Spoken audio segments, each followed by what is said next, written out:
والسلام على سيد الأنبياء والمرسلين أما بعد أعوذ بالله من الشيطان الرجيم بسم الله الرحمن الرحيم۔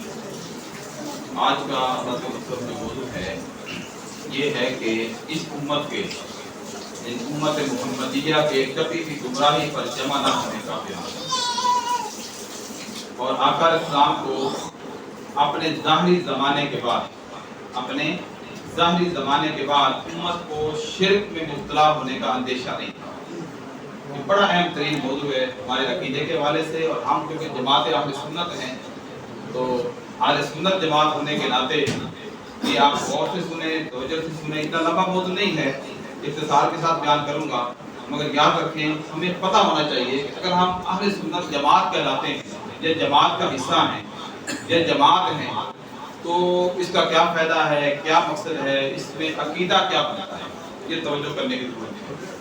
عبداللہ بن عمر سے روایت ہے کہ نبی کریم صلی اللہ علیہ وسلم نے فرمایا اللہ تعالیٰ میری امت کو گمراہی پر کبھی جمع نہیں کرے گا۔ مطلب کیا ہے؟ گمراہی پر کبھی بھی اللہ پاک حضور فرمائے میری امت کو جمع نہیں کرے گا، یا یوں فرمایا امت محمدیہ کو گمراہی پر جمع نہیں کرے گا، اور جماعت پر اللہ کی حفاظت کا ہاتھ ہے، اور جو شخص جماعت سے جدا ہو جائے، فرقے کی شکل میں چلا جائے، فرمایا وہ آگ میں چلا جائے۔ یعنی جو شخص جماعت سے، اب یوں ہی آپ دیکھ لیں نماز کی مثال ہے، آپ اگر جماعت سے نماز پڑھتے ہیں تو کتنا ثواب ملتا ہے؟ 27 زیادہ ثواب ملتا ہے۔ تو اگر ایک اکیلا شخص نماز پڑھے گا تو ایک کا ہی ثواب ملے گا۔ اس میں پھر مفسرین کرام فرماتے ہیں کہ اگر کوئی شخص اکیلا نماز پڑھتا ہے اس کی کمی کوتاہی کو رہ گئی ہو تو اس کی ایک نماز اسی ٹائم ختم ہو جائے گی۔ اگر وہ جماعت کا حصہ ہے اور امام کے پیچھے پڑھ رہا ہے کوئی کمی کجی ہو تو اللہ پاک جماعت کے سب کے معاف فرماتے ہیں، کیونکہ جماعت پہ اللہ کی رحمت کا ہاتھ ہے۔ تو جماعت میں سارے مل کے ہم کہہ رہے ہوتے ہیں کہ ہم تیری عبادت کرتے ہیں، ہم تجھ سے مدد چاہتے ہیں۔ جب سب کی ہم ایک ہو جاتی ہے تو یہ ہم اللہ کی بات ہم ایک پہنچتی ہے، تو نیچے جماعت ہو رہی ہوتی ہے، اوپر ایک دعا پہنچتی ہے، اللہ سب کی قبول کرتا ہے۔ پھر اس پہ یہ بھی فرمایا کہ تشریح کے اندر کہ اگر جماعت کے اندر کچھ ان پڑھ، کچھ زیادہ پڑھے لکھے لوگ، کچھ زیادہ گناہگار لوگ، کچھ کم گناہگار لوگ، کچھ صالحین، کچھ متقی لوگ اس میں ہوتے ہیں، کبھی ایسا بھی ہوتا ہے ایک جماعت کے اندر ایک شخص متقی سارے ایسا ہوتا ہے جس کی دعا مانگنے سے ایک شخص کی نماز یا دعا کرنے سے سب کے ساتھ قبول ہو جاتا ہے۔ جماعت کا یہ فائدہ ہوتا ہے۔ فرمایا نبی کریم صلی اللہ علیہ وسلم نے، حضرت انس بن مالک کی روایت کر رہے ہیں اور بے شمار صحابہ کرام حدیثوں کو لے کے آ رہے ہیں، حارث بن حشری روایت کر رہے ہیں، انہوں نے فرمایا اللہ نے مجھے 5 باتوں کا حکم دیا۔ وہ 5 باتیں یہ ہیں: جماعت کے ساتھ ہمیشہ ہونے، نصیحت سننے، فرما برداری اختیار کرنے، ہجرت کرنے، اللہ کی راہ میں جہاد کرنے کا، اور جو جماعت سے ایک بارش کس کو کہتے ہیں؟ جماعت سے ایک بارش نے فرمایا برابر بھی الگ ہو گیا، تب اس نے اسلام کا کلاتا یعنی پٹا اپنے گلے سے اتار دیا جب تک کہ وہ جماعت کی طرف لوٹ کر واپس نہیں آتا۔ اس لیے فرمایا نا کہ امت محمدیہ میں کتنے فرقے ہوں گے؟ 73 فرقے بنیں گے، بن چکے ہیں تقریباً۔ ایک ناجی ہوگا، وہ فرقہ نہیں ہوگا، وہ جماعت ہوگی، وہ نجات پانے والے ہوں گے، وہ صحابہ کرام کے عقیدے پر چلنے والے ہوں گے، وہ صحابہ کے طریقے پر چلنے والے ہوں گے، وہ صحابہ کے پیروکار ہوں گے، جو صحابہ کرام عشق، ادب، محبت، چاہت، غلامی رسول اپنی زندگی میں اپنا کے گزار گئے، تو میں وہ جماعت ایسی ہوگی کہ صحابہ کرام کے مطابق زندگی گزارے۔ اس جماعت کی بات کی اور فرمایا عبداللہ بن عمر سے کہ جامعہ کے مقام پر حضرت عمر نے ہمیں خطاب فرمایا کہ میں تمہارے درمیان اس جگہ کھڑا ہوں جہاں آقا علیہ السلام نے ہمارے درمیان کیا فرماتے۔ پھر فرمایا جماعت کو لازم پکڑو، علیحدگی سے بچو، کیونکہ شیطان ایک کے ساتھ ہوتا ہے، جماعت کے ساتھ نہیں ہوتا۔ شیطان کس کو شکار کرتا ہے؟ الگ الگ کر کے بندوں کو شکار کرتا ہے، ایک ایک کو، جماعت کو نہیں کر سکتا۔ اور فرمایا جو شخص جنت کا وقت جاتا ہے اس کے لیے جماعت سے وقت کی لازمی ہے۔ جنت کا وقت، جنت کا درمیانی حصہ، یعنی جنت کے درمیان میں پہنچنا جاتا ہے تو کیا کرے؟ ہمیشہ جماعت کو لازم پکڑے، یعنی نماز بھی جماعت سے، دین کا کام بھی جماعت سے، محفل ذکر ہو رہی ہے وہ بھی جماعت کی شکل ہے، محفل میلاد ہو رہی ہے وہ بھی جماعت کی شکل ہے، ہم جنازہ بھی پڑھتے ہیں وہ بھی جماعت کی شکل ہے، نماز بھی پڑھی یہ بھی جماعت کی شکل ہے۔ اسی طرح سے عقیدے کے حوالے سے بھی جماعت اہل سنت جماعت کی شکل ہے۔ یہ جماعت کو لازم پکڑنا چاہیے. فرمایا جماعت سے وابستگی لازمی ہے. جس شخص کو اس کی نیکی خوش کرے اور برائی پریشان کر دے وہ شخص مومن ہے. پیاری بات اینڈ میں کر دی, بہت ہی کمال کی. بندہ جب گناہ کرتا ہے نا, گناہ کر کے اگر وہ پریشان ہو گیا اسی ٹائم اکیلا ہے اور دل میں خیال آیا غلط کر دیا, یہ مجھ سے نہیں ہونا چاہیے, یہ مجھے نہیں کرنا چاہیے, شرمندہ ہو گیا, پوچھا گیا یا رسول اللہ توبہ کیا ہے؟ فرمایا الندامہ. فرمایا کیا ہے؟ نادم ہو جانا, شرمندے ہو جانا, یہ توبہ ہے.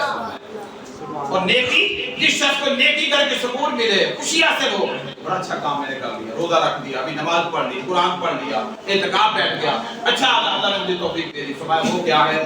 نیکی سے خوشی ہو, گناہ سے پریشانی ہو جائے, تو میں وہ شخص مومن. سبحان اللہ. مومن ہونے میں کوئی مسئلہ ہے؟ آسان ترین اس کے ہیں دین اسلام نے ہمیں عطا کر دی. عبداللہ بن عمر سے مروی ہے, حضور نے فرمایا اللہ تعالیٰ اس امت کو کبھی بھی گمراہی پر اکٹھا نہیں فرمائے گا. اور فرمایا اللہ تعالیٰ کا دست قدرت جماعت پر ہوتا ہے, بس سب سے بڑی جماعت کی اتباع کرو, اور جو اس جماعت سے الگ ہوتا ہے وہ ہمیشہ آگ میں ڈال دیا جاتا ہے.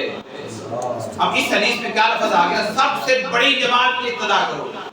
اب ہم سارے لوگ ماشاءاللہ بھی جو لوگ بیٹھے ہیں, چلیں باہر دنیا کو چھوڑ دیں, پاکستان کو لے لیں, مجھے بتائیں سب سے بڑی تعداد والی جماعت کون ہے پاکستان؟ تمام اولیاء کرام, اللہ کے ولی, صالحین لوگ آپ کے ساتھ ہیں, اور صاحب کرامات لوگ آپ کے ساتھ ہیں. کسی نے لاہور میں بیٹھ کے کعبہ بھی دکھایا ہے تو وہ بھی آپ کے ساتھ ہے, اس کے ساتھ کسی کی کوئی بھی کرامت ہے, کوئی بھی اللہ کی بارگاہ سے عطا ہے, ان لوگوں کے آپ پیروکار ہیں, ان سے آپ محبت کرتے, محبت بھی اللہ کے لیے کرتے ہیں. داتا صاحب کو ہم نے نہیں دیکھا نہ ہماری کوئی رشتہ داری ہے, مگر محبت ہے. کیوں محبت ہے؟ تو اللہ والے, اللہ کے ولی ہیں, اللہ کے دوست ہیں, اللہ کے پیارے ہیں. کوئی اللہ کا ولی کسی کا خواجہ انڈیا میں ہے, ہم تو نہیں جا سکتے آسانی سے, جانا چاہے تو بڑی مشکل سے کوئی پہنچے گا, مگر ہمیں ان سے محبت ہے. صدیق اکبر ہم اونچے درجے پہ چلے جائیں, صدیق اکبر رضی اللہ تعالیٰ کو ہم نے نہیں دیکھا, نہ کبھی دنیا میں شاید دیکھ پائیں, خواب مل جائے تو ان کی محبت ہے, مگر کیا ہے ہمیں ان سے محبت ہے. کیوں؟ وہ یار غار ہیں, آج وہ یار مزار ہیں. سبحان اللہ. حضور کی زندگی میں ظاہر غار تھے, آج صاحب مزار ہیں. قربان جائیں, اس صدیق اکبر سے ہمیں پیار ہے, گرو کے اعظم سے ہمیں پیار ہے, علی شیر خدا سے ہمیں پیار ہے, چاہت ہے عثمان غنی سے ہمیں پیار, سارے صحابہ سے ہمیں پیار. ادنا سے ادنا کوئی دیہاتی صحابی بھی ہے, ان پڑھ سادہ آدمی, ہمیں اس سے پیار ہے. بلال سے ہمیں پیار ہے. یہ کیوں ہے؟ یہ اللہ کے لیے, اس کے رسول کے لیے. اور ہم کون لوگ ہیں؟ ہم اس صورت میں جماعت پر جاتے ہیں کہ اللہ پاک نے ہمیں بڑی تعداد میں رکھا. آپ مصر میں چلے جائیں, آپ یمن میں چلے جائیں, آپ ان کے شام میں چلے جائیں, آپ عراق اور بغداد میں چلے جائیں, آپ جدھر بھی نگاہ اٹھائیں گے, آپ مکہ کی 100 سال پیچھے تاریخ اٹھا کے دیکھ لیں, مدینہ شریف تو آج بھی گھروں میں میلاد ہو رہے ہیں نا. آپ 100 سال پہلے سلطنت عثمانیہ کا زمانہ دیکھ لیں, آپ کو ہر طرف آج سنت جماعت کی نظر آئے گی. سبحان اللہ. جیسے ہی زمانہ آتا ہے 1920 کا, اس سے لے کے آج تک جو زمانہ بنتا ہے, 80 سال بنتے ہیں یا 100 سال کے قریب بنتے ہیں, اس وقت سے کتنے شروع ہوئے. جب سے سلطنت عثمانیہ ختم ہوئی اور آل سعود نے آ کے سعودی عرب پہ قبضہ کیا برطانیہ کی مدد سے. میرے پاس کتاب موجود ہے جس پہ پابندی گورنمنٹ نے لگا دی ہوئی ہے, تاریخ نجد و حجاز اس کا نام ہے. کیا نام ہے؟ تاریخ نجد و حجاز اس کتاب کا نام ہے. آپ کھائیں اس کتاب کو پڑھیں, آپ کے اوپر روز روشن کی طرح سب کچھ عیاں ہو جائے گا کہ کہاں سے فتنہ اٹھا, کہاں سے شیطان کا سینگ نکلا, کہاں سے دیوبندی بنے, کہاں سے اہل حدیث بنے, کہاں سے بھابی بنے, کیا کیا فرقے بنے, کیسے فرقوں کو ترتیب دیا گیا. انڈیا کے اندر گورنمنٹ تھی انگریز کی, انہوں نے فرقوں کو ہوا دی, بڑھایا کہ مسلمانوں کو آپس میں لڑاؤ. وہ ڈرتے کس چیز سے؟ جہاد سے. کہتے ہیں جہاد کریں گے یہ تو ہمیں لے ڈوبے, کاٹ کے میں رکھ دیں گے, مار دیں گے, چھوڑیں گے نہیں انگریزوں کو, کافروں کو. انہوں نے کہا ایک ہی طریقہ ہے, ان کو فرقوں میں کر دو کہ لڑتے رہیں گے ہمیشہ ایک دوسرے کو مشرک اور کافر کہتے ہیں. اور آج کیا حال ہے؟ اللہ کا شکر ہے پھر بھی ہم جماعت کا حصہ ہیں, فرقے کا حصہ نہیں. فرقوں کا ایک ہی کام ہے کہ یہ بدعتی ہے, یہ مشرک ہے, یہ مشرک, ساری امت کو مشرک بنا کے رکھتے. تو میرا گھر مقابلہ ہو چکا ہے کیونکہ وہ شیطان کے پیروکار بن چکے ہیں. وہ قرآن بھی پڑھیں گے, وہ حدیث بھی پڑھیں گے, وہ نمازیں بھی پڑھیں گے, وہ اذانیں بھی دیں گے, پھر رات بھی داڑیاں سب کچھ ہوگا ان کا. مگر آقا علیہ السلام نے فرمایا حال یہ ہوگا وہ دین سے ایسے نکل چکے ہوں گے جیسے تین کمان سے, جیسے دودھ تھنوں میں واپس نہیں آ سکتا جانور کے, اس طرح فرمایا وہ کبھی دین میں واپس نہیں آئیں گے. صحابہ کرام سے کہا کرتے تھے, صحابہ کرام سے آقا علیہ السلام کہتے تھے. اب میں آپ کو حدیث دیتا ہوں. اب عقبہ بن عامر سے روایت, آقا علیہ السلام نے شہداء احد پر ان کی قبروں پر تشریف لے گئے 8 سال کے بعد. شہداء احد جو لوگ مدینہ شریف گئے انہوں نے دیکھا احد پہاڑ بالکل ساتھ ہی ہے, بلکہ مدینہ شہر جس گلی میں ہوں گے وہ پہاڑ آپ کو زیادہ ہوتے نظر آتا ہے دوسرا ہی پھر. تو وہاں پہ شہداء احد کی قبریں ہیں, الحمدللہ میں بھی دیکھ کے آیا ہوں. حمزہ کی قبر پہ وہاں آ کر اسلام کی چرچا کی. تو شہداء احد کی قبروں پہ 8 سال کے بعد آپ گئے, وہاں پہ منبر رکھوایا. کیا کیا؟ منبر. آج جو کہتے ہیں نا قبروں پہ جانا کہاں لکھا ہے, کچھ مانتے جا رہے ہیں ایسا کہیں نہیں مان رہے. فرمایا 8 سال بعد گئے, نماز پڑھی, گویا زندوں اور مردوں کو آقا السلام الوداع کہہ رہے ہیں. پھر آپ منبر پہ جلوہ افروز ہوئے اور فرمایا یہ جو حدیث دے رہا ہوں متفق علیہ حدیث ہے بلفظ البخاری, صحیح بخاری کی آپ کو میں حدیث دے رہا ہوں. اب دیکھیے امام بخاری کا عقیدہ کیا. آج ہم کہتے ہیں بخاری شاید بابیدی ہوگی, استغفر اور خدا کے بندو امام بخاری کی اہل سنت ہیں. ان کی ایک دو شکیں وہ ہیں جو امام شافعی سے مل جاتی ہیں, اور امام شافعی جو کرتے تھے وہ غوث العظم کرتے ہیں. اور غوث العظم بھی کیا ہے ہم کھا لیتے ہیں بدلے لے کے, تو غوث العظم کا رفع ہدایت کرنا ہمیں یاد نہیں, پتہ کوئی نہیں. غوث العظم بھی رفع ہدایت کرتے تھے, اور ہم کیا کہتے ہیں اپنے کرتے ہیں کہ علی کے نہیں کرتے. پیرانے پیر مانتے کہ نہیں مانتے, شیخ عبد القادر جیلانی شیخ عبداللہ مدد کے لیے پکارتے کہ نہیں پکارتے, ولیوں کا سردار مانتے کہ نہیں مانتے. اور قربان جائیں حضور غوث العظم شافعی تھے, وہ رفع ہدایت کرتے تھے, اللہ اکبر, رفع ہدایت کرتے تھے. اور عشق اور محبت کا عالم یہ ہے کہ صحابہ کرام کے اس قدم پر پیروکار تھے. جس طرح آقا اسلام امام الانبیاء ہیں, اسی طرح حضور غوث العظم اولیاء کے امام و سردار. سبحان اللہ. کیا فرمایا آپ نے کہ ہر ولی کی قدم پر میرا قدم ہے, جو نہیں مانے گا اس کو ولایت چھین لی جائے گی. آج ہم ان کو مانتے ہیں. اسی طرح فرمایا یہ عالم ہے کہ آقا اسلام نے نماز پڑھی, جلوہ افروز ہوئے اور ساتھ فرمانے لگے میں تمہارا پیش رو ہوں, میں تمہارے اوپر گواہ ہوں, ہماری ملاقات کی جگہ حوض کوثر ہے. اب دیکھو حضور مدینہ میں ہیں, شہداء احد کے قبروں پہ ہیں, مزارات پہ ہیں. اب تو گرا دی گئی نا, پیر جنگل بس لگا ہوا ہے, اور دور سے بس وہ کالی اینٹیں ایسے نظر آتی ہیں بڑی, یہ حمزہ کی قبر ہے. مزار بنے سب کچھ بنا, پہلے مزارات بنے تھے, باقاعدہ دربار بنے, مزار بنے ہوئے, تم دربار مانتے ہیں وہ بنے ہوئے تھے نا. تو آقا اسلام تشریف لے گئے, یہ فرما رہے ہیں کہ ہماری ملاقات کی جگہ حوض کوثر ہے, اور میں اس جگہ سے حوض کوثر کو دیکھ بھی رہا ہوں. سبحان اللہ. بیٹھے قبرستان میں ہیں, بیٹھے مدینہ شہر میں ہیں, بیٹھے منبر پر تشریف فرما ہیں, اور دیکھ کیا رہے ہیں. کہاں گیا علم غیب کے جھگڑے ہیں. حضور بیٹھے ہو زمین پر اور دیکھ رہے ہیں حوض کوثر کو. ہمارا عقیدہ کیا ہے کہ قیامت کا دن ہوگا, اس دن حوض کوثر سامنے ہوگا, اور آقا اسلام پیاسے غلاموں کو جام بھر بھر کے پلا رہے ہو. ہمارا یہ عقیدہ ہے. اور آقا اسلام آج سے 1500 سال پہلے فرما رہے ہیں کہ لوگوں میں یہاں بیٹھا ہوں, ہماری ملاقات حوض کوثر ہے, اور میں اس جگہ سے حوض کوثر کو دیکھ رہا ہوں, اور مجھے تمہارے متعلق اس بات کا ڈر نہیں کہ تم میرے بعد مشرک شرک میں مبتلا ہو جاؤ گے, بلکہ تمہارے متعلق تو مجھے دنیا داری کی محبت میں مبتلا ہونے کا اندیشہ ہے. حضرت فرماتے ہیں یہ میرا آقا علیہ السلام کا آخری دیدار تھا, لیکن اس کے بعد جلد ہی آپ کا وصال ہو گیا. حضور کہہ رہے ہیں کہ تم شرک میں مبتلا مشرک نہیں ہو جاؤ گے, ہاں اس بات کا دنیا دار ہو جاؤ گے, دنیا کے مال کے لیے لڑو گے, اس کی محبت میں مبتلا ہو جاؤ گے, دنیا کے مال کے لیے مشرک نہیں بنو گے, شرک نہیں ہوگا. اوپر عامر سے بن گئی. آقا علیہ السلام نے فرمایا بے شک میں تمہارا پیش رو ہوں, تم پر گواہ ہوں, بے شک خدا کی قسم میں اپنے حوض کوثر کو اس وقت بھی دیکھ رہا ہوں, اور بے شک مجھے زمین کے خزانوں کی کنیاں, یا یوں فرمایا کہ زمین کی کنیاں عطا کر دی گئی ہیں, اور خدا کی قسم مجھے یہ ڈر نہیں ہے کہ میرے بعد تم شرک کرنے لگو گے, بلکہ مجھے اس بات کا ڈر ہے کہ تم دنیا کی محبت میں مبتلا ہو جاؤ. سبحان اللہ. اب امام بخاری اس حدیث کو لے کے آ, یہ بھی متفق علیہ جو بھی میں نے سنائی ہے, پیچھے والی جو حدیث سنائی ہے یہ بھی متفق علیہ حدیث ہے, شرک والی ہے. امام بخاری یہ کہہ رہے ہو, اور امام بخاری کو جو ماننے والے ہیں بڑی باتیں کہتے ہیں بخاری بخاری بخاری بخاری, وہ کہہ رہے ہیں ساری امت مشرک ہوگی, یہ بھی شرک کر رہے ہو, یہ بھی شرک کر رہے ہو, دربار پہ جانا بھی شرک ہے, یہ بھی شرک ہے, فلاں بھی شرک ہے. وہ ساری امت کو مشرک بنا کے رکھ دیتے ہیں. اس کی وجہ کیا ہے؟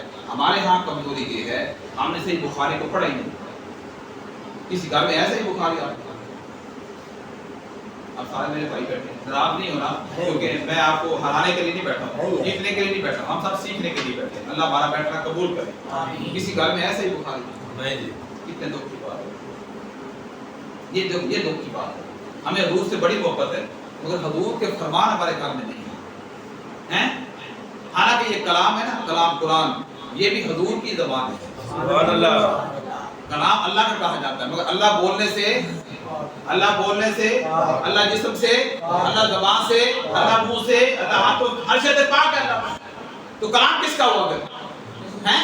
قرآن کہتا ہے سورہ نجم اٹھا کے دیکھیں 27 سے پارے اللہ فرماتا ہے ان ہوا الا وحی یوحا کہ میرے محبوب کو جو بھی وحی کی جاتی ہے میرا محبوب وہی بولتا ہے. سبحان اللہ. کہ جب بھی میرے محبوب کلام کرتا ہے بس وہی کی شکل میں جو اسے کہا وہ بولتا ہے. تو قربان جائیں، قرآن کلام اللہ کا ہے، زبان مصطفیٰ کی. سبحان اللہ. تو ہمارے گھر میں اگر قرآن بھی موجود ہے تو حضور کی زبان ہے، حضور کا کلام بنتا ہے. حضور نے پڑھا نا، حضور نے کہا نا قل هو اللہ احد، حضور نے کہا یاسین والقرآن الحکیم الرحمن واللہ والقرآن، حضور نے کہا.